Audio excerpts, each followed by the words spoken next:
Fear thrives in uncertainty. Leaders decide anyway.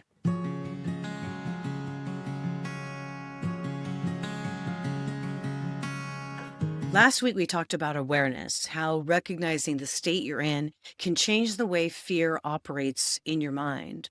But awareness alone isn't the end of the story. Once you recognize the state, the next question becomes, what do you do next?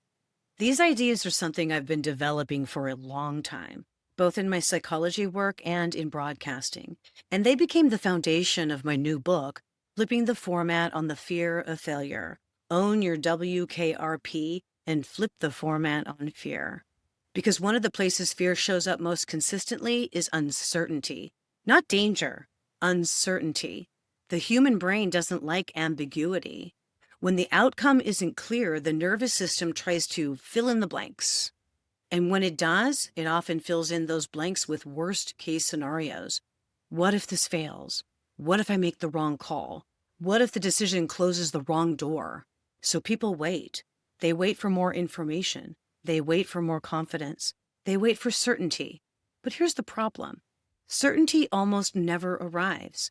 Not in leadership, not in business, not in creative work, and definitely not in industries that move as quickly as broadcasting.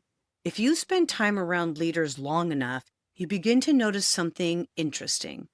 They rarely have perfect clarity. What they have is a willingness to move with incomplete information. Decision creates momentum.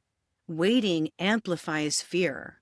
This is something I saw over and over during my years working inside radio stations and later consulting with them.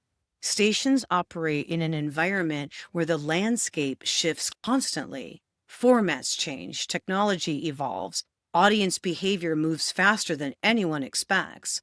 If leaders waited for perfect certainty, nothing would ever happen. Movement requires a different mindset, not reckless action, but thoughtful decisions made in real time. That is why the D in the License to be Badass framework stands for decide and discipline. Decision is the moment where fear stops being theoretical and becomes something you move through. Discipline is what keeps that movement steady. It doesn't mean every decision will be perfect. Some won't be. But momentum only exists when movement happens. And interestingly, once movement begins, fear often loses some of its power. Clarity tends to follow action, not the other way around. You see this pattern in leadership everywhere. The people who make progress aren't the ones who eliminate uncertainty. They're the ones who move forward while uncertainty still exists. And that's something we'll talk about more as we move through this series, especially when we look at what happens when fear causes people to disengage.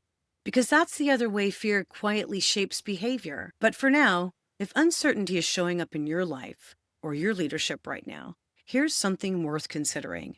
You may not need more information. You may simply need a decision, not a perfect one, just the next one. And sometimes that's enough to shift the entire state you're in.